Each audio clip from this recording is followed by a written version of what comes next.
Professor, agora há pouco, Netanyahu, primeiro-ministro de Israel, fez um pronunciamento oficial em Israel, comentando esse ataque previsto, essa invasão por terra prevista ali na faixa de Gaza. Ele disse que a invasão é certa, só não deu detalhes em relação a dia e horário em que isso deva acontecer. Além disso, o que é muito importante, inclusive, que ele diz, é que ele pediu que a população de Israel ande armada. E a gente sabe como está crítica a situação, inclusive na Cisjordânia, com muitas mortes ali na região, mortes, inclusive, por parte de colonos. Então, assim, é um estímulo também a mais violência quando ele fala sobre armar a população, não é só armar, né? Para que a população ande com armas, na verdade. Como avaliar, então, este momento da guerra? O Netanyahu entrou para a história como o primeiro-ministro de Israel mais de extrema direita, o que mais matou palestino em 75 anos. Todos eles mataram palestinos. A estimativa é que 260 mil palestinos, mulheres, crianças, homens e velhos, morreram. Agora, nunca um primeiro-ministro conseguiu, em menos de 20 dias, matar 6 mil palestinos em uma só localidade. Nós não sabemos quantos estão soterrados, que os corpos ainda vão aparecer. Alguns médicos dizem que se a guerra durar um mês, pode atingir 20 mil mortos. Os dois massacres anteriores, que 82 e 2009, foram 4 mil, mais ou menos, cada um. Agora já superou 6 mil. Ele manda a população sair armada nas ruas. Então ele vira, né, um bolsonarista, né, que são os defensores do armamento da população, e isso vai piorar as coisas. Lembrando que dentro do que se chama Israel mora 1,5 milhão de palestinos, né, que têm cidadania israelense, mas sabemos disso, que eles são cidadãos de segunda classe. Um judeu armado na cidade pode matar um palestino na rua, assim, que cruzou, sem nenhum motivo, não é? Então isso vai piorar. E como você disse, na Cisjordânia, que não tem nada a ver com a luta que se trava na cidade de Gaza, eles já mataram 100. Quem são esses que mataram 100? São aqueles colonos ultra-ortodoxos, aqueles que andam de trancinha e a metralhadora aqui, a tiracolo. Eles saem das suas construções, dos seus projetos habitacionais, andam um pouco, chegam em uma vila, em uma aldeia, em um município palestino e fuzilam, né? Então, por que mataram 100?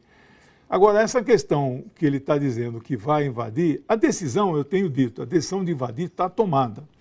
A dúvida é, ele invade e sai, ou ele invade e fica? Pior, ele invade, fica e empurra palestinos para o mar Mediterrâneo, para o Egito e para a Jordânia, ou seja, limpa a região de Gaza, que igual o Azerbaijão fez naquele enclave, né, de Nagorno-Karabakh, onde 105 mil armênios foram deportados para a Armênia. Não ficou ninguém ali. Eu acho que este é o grande sonho, o grande projeto do Netanyahu, que é eliminar, desaparecer a população palestina naquela região. Por isso que muitas pessoas, analistas, têm denunciado essa limpeza étnica que Netanyahu e Israel promovem ali na faixa de Gaza. E limpeza étnica feita com o aval dos Estados Unidos, porque há discussão no Conselho de Segurança, na ONU, para que se cesse fogo ali na região, para que se crie corredores humanitários. Essa discussão não vai para frente, porque os Estados Unidos têm vetado qualquer negociação que tenha um cessar-fogo ali em discussão. O Conselho de Segurança deve se reunir, inclusive, para votar um parecer ali dos Estados Unidos.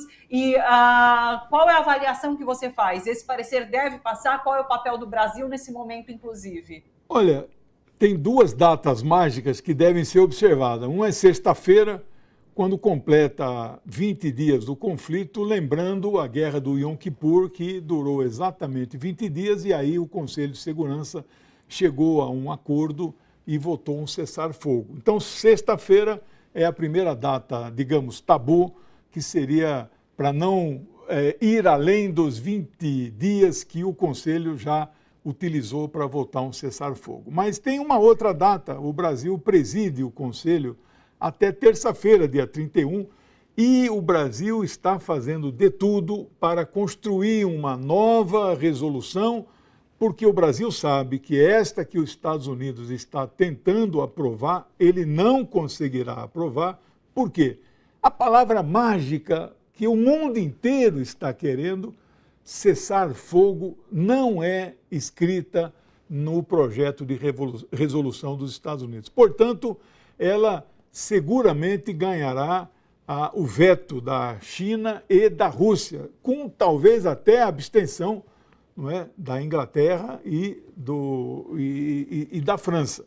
Você viu, falando em França, o Emmanuel Macron está na Palestina, ele visitou Israel e Netanyahu, mas ele fez questão de ir até a Cisjordânia e se encontrou com o presidente palestino, o Mahmoud Abbas.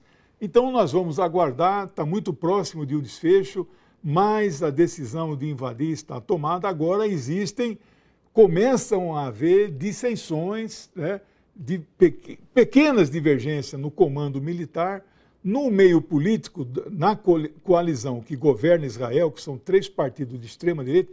Isso aí ninguém tem dúvida. Tem que fazer a limpeza étnica e tem que invadir.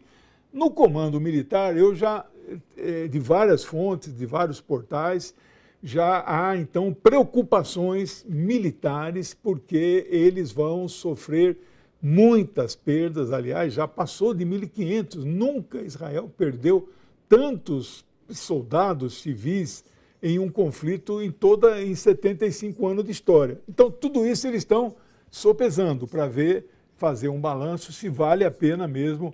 Pode ser que, no limite, eles desistam, não é? Porque eles estão...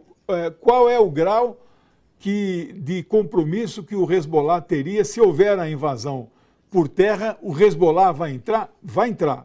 Então, eles estão também avaliando isso. O que significa o ingresso dos militantes do Hezbollah. Então, apesar da decisão estar tomada, não quer dizer que ela vá ainda acontecer.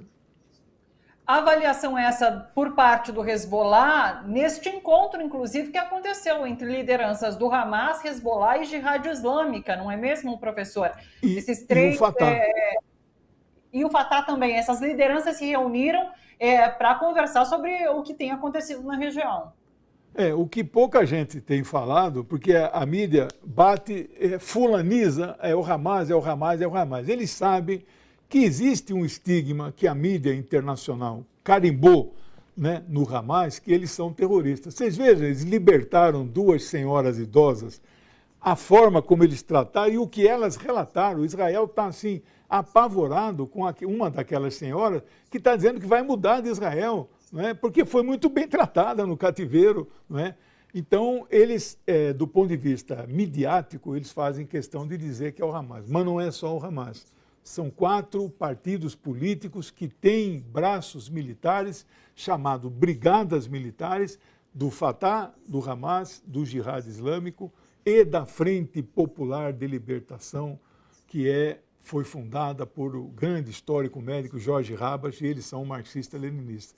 Nunca nós vimos, em 75 anos, uma unidade política da liderança e da resistência palestina. Parabéns aos palestinos por essa grande unidade. É isso. Perspectivas para a semana? Vamos fechar dessa forma? O que deve acontecer e o que esperar? Olha, eu estou torcendo e tenho expectativa que até sexta-feira, de hoje para amanhã, deve votar essa horrível dos Estados Unidos, mas aí o Brasil, sabendo que isso vai cair, eles vão entrar em campo por uma nova redação. É a última esperança até terça-feira, dia 31. E do ponto de vista internacional, as coisas vão ficando tensas, né? A China já tem navios de guerra no Mediterrâneo, o Putin mandou os seus caças supersônicos que portam mísseis hipersônicos que não podem ser abatidos, eles estão sobrevoando o Mediterrâneo. Não quer dizer que vai ter a Terceira Guerra, vai ter um grande conflito, Mas, do lado dos Estados Unidos, tem 4.000 marines que podem desembarcar a qualquer momento, que estão lá nesses 2 porta-aviões. Então, as coisas podem ficar difíceis, podem escalar, podem piorar, e o massacre, o genocídio, vai continuar. Ninguém segura Israel. Ainda mais Israel tendo o aval dos Estados Unidos, da Itália, digamos, da França e da Alemanha e da Inglaterra para continuar fazendo o que eles estão fazendo.